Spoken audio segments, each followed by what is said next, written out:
Hi all, welcome back to my channel simply Sam's corner. ఈరోజు మిల్లెట్స్తో ఇంకో flavoured rice తెలుసుకుందామండి. అదేనండి మిల్లెట్ ఆలు పాలక్ రైస్ అండి. ఇక్కడ నేను సామలు తీసుకున్నాను. సామలు ఒక 8 అవర్స్ నానబెట్టుకున్న వాటర్తోనే కుక్ చేసుకొని ఇలా పొడి పొడిగా ఆరబెట్టుకుంటే బాగుంటుందండి రైస్. 1:2 వాటర్ వేసుకున్నానండి. నెక్స్ట్ ఇందుకోసం ఒక మసాలా ప్రిపేర్ చేసుకోవాలి. 2 స్పూన్ల మినపప్పు, 2 స్పూన్ల పచ్చిశనగపప్పు, 2 స్పూన్ల ధనియాలు, 1 స్పూన్ జీలకర్ర, కొంచెం మిరియాలండి, మెంతులు ఒక 1/2 స్పూన్ అండి, ఒక 4 లవంగాలు, కొంచెం ఇంగువ, ఒక దాల్చిన చెక్క. ఇవన్నీ కొంచెం ఒక చుక్క ఆయిల్లో వేయించుకోవాలండి. కారానికి సరిపడా ఎండుమిరపకాయలండి. నేను ఇక్కడ కారం లేని కాయలు తీసుకున్నాను. మీ ఇష్టం అండి, ఏదైనా యాడ్ చేసుకోండి. కొంచెం కరివేపాకు. ఇవన్నీ వేగాక లాస్ట్లో ఒక రెబ్బ చింతపండు అండి. ఇవన్నీ వేయించుకొని చల్లారాక మిక్సీ పట్టుకోవాలి. ఈ పౌడర్ని మనం ఇలాంటి ఫ్లేవర్డ్ రైస్ ఎందులో కన్నా యూస్ చేసుకోవచ్చు, ఏం పాడవదండి. కర్రీస్లో కూడా వేసుకోవచ్చు. ఒక కుండ కానీ కడాయి కానీ తీసుకొని హాఫ్ నూనె హాఫ్ నెయ్యి వేసుకోవాలి. మన ఇష్టం, ఎలా అయినా వేసుకోవచ్చు అండి. కొంచెం ఆవాలు, జీలకర్ర. ఆవాలు చిటపటలాడాక ఒక బిర్యానీ ఆకు, సన్నగా కట్ చేసుకున్న ఆనియన్, పచ్చిమిరపకాయ అండి.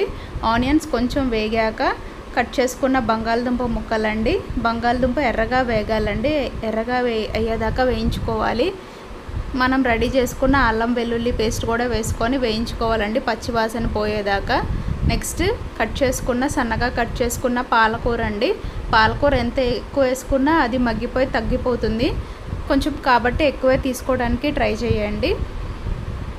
పాలకూర కూడా కలుపుతూ ఇలా మగ్గించుకోవాలండి. చూసారండి, సగానికి పైగా తగ్గిపోయింది.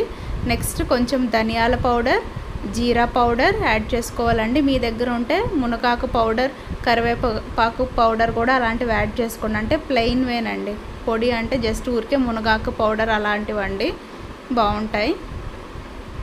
ఇవన్నీ కూడా మళ్ళీ 1 నిమిషం వేయించుకోవాలండి.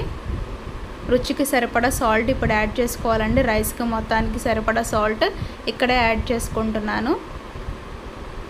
ఇప్పుడు రైస్ యాడ్ చేసుకోవటమేనండి. మీకు ఇలా పాలకూర కట్ చేసుకొని ఇష్టం లేకపోతే, పిల్లలు తినరు అనుకుంటే మనం మిక్సీ అయినా పట్టి వేసేసుకోవచ్చు అండి. మన ఇష్టం, ఎలా అయినా చేసుకోవచ్చు. మనం రెడీ చేసుకున్న మసాలా ఒక 2 స్పూన్స్ అండి. ఒక 2 స్పూన్స్ వేసుకొని మొత్తం అన్నీ కలిసేలాగా కలుపుకోవాలండి. కొంచెం ఉంటే మన దగ్గర కసూరి మేతి వేసుకుంటే టేస్ట్ చాలా బాగుంటుంది. అన్నీ కలిపి 1 నిమిషం అలా ఉంచి కట్టేసుకోవటమేనండి. మళ్ళీ దీనికి కాంబినేషన్ కర్రీ అలా ఏం అక్కర్లా, రైతా కూడా ఇలా ప్లెయిన్గా తింటేనే చాలా బాగుంటుంది. మీరు పిల్లలకి